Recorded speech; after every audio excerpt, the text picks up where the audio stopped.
Oke, mari kita mulai sesi bedah materi kali ini. Pernah nggak sih kepikiran kenapa keputusan pemerintah yang tujuannya baik kadang malah jadi berantakan dan justru merugikan masyarakat? Nah, di sesi ini kita bakal bongkar habis-habisan sisi gelap dari kebijakan publik dan cari tahu kenapa hal ini bisa terjadi. Nah, pertanyaan tadi itu sebenarnya menantang asumsi dasar kita. Biasanya kan kita terlalu optimis ya. Ada sebutan namanya pandangan Panglosian, semacam kepercayaan buta kalau pemerintah itu pasti secara alami selalu melakukan yang terbaik buat rakyatnya. Tapi realitanya di lapangan tuh nggak sesederhana itu. Niat baik di atas kertas nggak selalu berujung jadi kesejahteraan nyata buat kita semua. Jadi kita bakal bedah topik ini langkah demi langkah. Mulai dari mitos kebijakan yang sempurna, bedanya sisi terang dan sisi gelap, terus kriteria kebijakan yang buruk itu kayak apa, contoh dan dampaknya buat publik, sampai gimana sih cara kita melawan sisi gelap kebijakan ini. Oke, kita masuk ke bagian pertama, mitos kebijakan yang sempurna. Selama beberapa dekade terakhir, ilmu kebijakan itu ternyata bisa dibilang terlalu optimis. Sering banget para ahli cuma berasumsi kalau ada parameter dasar buat kebijakan yang baik. Artinya, mereka mikir publik pasti merespons dengan niat baik, dan para pembuat keputusan itu murni pengen ningkatin kesejahteraan bersama. Tapi prakteknya, ya seringkali nggak gitu. Kalau kita cuma berasumsi sistem selalu bekerja demi rakyat, kita malah jadi abai sama kenyataan pahit yang terjadi di balik layar pemerintahan. Lanjut ke bagian kedua, sisi terang versus sisi gelap. Jadi, poin krusialnya begini. Sisi terang dari sebuah kebijakan itu sangat bergantung sama nilai publik, konsensus para ahli, dan tentunya keterbukaan. Nah, sebaliknya, sisi gelap justru tumbuh subur di tempat yang tertutup dan buram. Di ruang-ruang gelap inilah kepentingan khusus dan niat buat memperkaya diri sendiri mengambil alih. Ujung-ujungnya, lahir deh kebijakan buruk yang meminggirkan masyarakat luas cuma demi keuntungan segelintir elit saja. Kondisi ini benar-benar menggambarkan betapa kompleks dan berbelitnya perencanaan pemerintah itu. Bayangkan sebuah jaring yang saling tumpang tindih. Setiap persimpangannya itu mewakili variabel dan aktor yang berbeda. Nah, kerumitan ini malah menciptakan celah, semacam ruang gelap di mana agenda tersembunyi bisa menyusup masuk tanpa kita sadari. Intinya, makin rumit sebuah kebijakan, makin besar juga peluang buat dimanipulasi sama pihak-pihak yang nggak bertanggung jawab.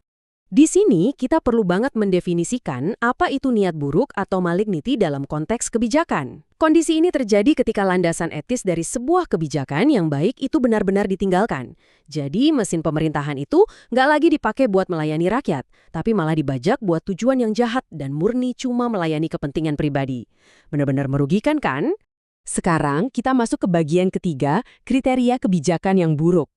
Oke, mari kita bahas 5 sifat buruk bawaan dalam pembuatan kebijakan. Menariknya, ini tuh bukan ancaman dari luar loh, melainkan ancaman internal yang terus-terusan membahayakan niat baik pemerintah. Dan yang lebih seram lagi, hal ini bisa terjadi bahkan di negara demokrasi liberal sekalipun. 5 sifat buruk ini benar-benar bersarang tepat di jantung proses pemerintahan kita. 2 sifat buruk yang pertama adalah ketidaksiapan dan ketidakpastian. Pemerintah itu sering banget kaget dan tertangkap basah waktu ada krisis mendadak. Atau mereka jadi lumpuh karena nggak punya data yang cukup saat harus ngadepin masalah sosial yang super rumit. Atau istilahnya wicked problems. Ini tuh jenis masalah yang terus berubah dan nggak punya satu solusi pasti. Nah, ketidaktahuan di tengah situasi kompleks inilah yang jadi celah raksasa menuju kegagalan. Terus, sifat buruk yang ketiga adalah niat buruk itu sendiri. Di tahap inilah distorsi yang disengaja itu terjadi. Aktor-aktor korup atau politisi sengaja membajak sumber daya publik demi keuntungan pribadi. Praktik ini sering kita kenal dengan istilah memburu rente atau rent seeking. Alih-alih ngabni buat kepentingan sosial, mereka malah sengaja memelintir aturan biar kelompoknya sendiri yang untung. Nah, 2 sifat buruk yang terakhir ini ngingetin kita kalau publik itu juga bukan entitas yang pasif loh. Orang-orang itu sering ngakalin atau bahkan nolak regulasi, misalnya aja sengaja nggak mau bayar pajak. Di sisi lain, pemerintah juga sering banget gagal buat mengevaluasi dan belajar dari kesalahan kebijakan mereka di masa lalu. Jadinya, siklus kegagalan ini terus aja berulang dari satu rejim ke rejim berikutnya. Kayak nggak ada kapoknya. Lanjut ke bagian keempat, contoh dan dampak publik. Poin pentingnya di sini adalah kebijakan yang buruk itu dampaknya jauh lebih parah daripada sekedar buang-buang uang pajak. Secara nyata, kebijakan macam ini bisa menyingkirkan kelompok rentan, merebut sumber daya dari mereka yang benar-benar butuh, bikin demokrasi jadi mundur, dan yang paling parah, ini bakal menghancurkan perlahan-lahan kepercayaan kita semua terhadap institusi negara. Kutipan ini benar-benar menangkap inti masalahnya. Nggak peduli apakah itu cuma karena desainnya yang nggak sengaja salah, atau memang ada niat jahat yang udah direncanain dari awal, kebijakan apapun yang mengikis prinsip pemerintahan demi kepentingan publik, pada dasarnya adalah kebijakan yang berniat buruk. Ujung-ujungnya tetap sama, merugikan dan melemahkan kesejahteraan kita semua.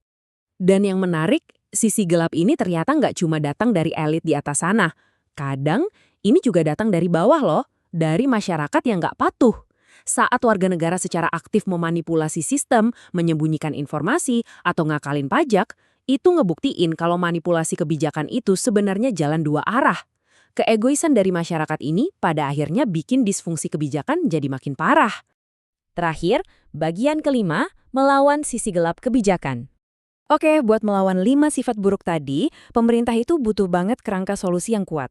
Ketidaksiapan bisa dilawan dengan manajemen pandangan ke depan atau foresight. Terus, niat buruk politisi bisa dicegah lewat kebijakan berbasis bukti yang benar-benar transparan. Dan untuk ngatasin ketidakpatuhan masyarakat, pemerintah bisa bikin semacam laboratorium kebijakan. Jadi aturannya diuji coba dulu dengan hati-hati sebelum diterapkan ke semua orang. Kalau dipikir-pikir, mencoba memahami arsitektur kebijakan itu ibarat lagi jalan di dalam labirin yang gelap dan berliku-liku. Butuh banget kewaspadaan tingkat tinggi dan perlindungan institusi yang ekstra kuat buat ngejaga sistemnya tetap tangguh. Tanpa pengawasan yang ketat, gampang banget kebijakan itu melenceng, jadi ajang perburuan harta pribadi dan malah mengorbankan masa depan mereka yang paling rentan. Dan semua solusi yang kita bahas tadi harus dirangkai dalam satu siklus ketahanan yang terus berjalan, mulai dari mengidentifikasi risiko, menilai, memitigasi, sampai ke tahap evaluasi.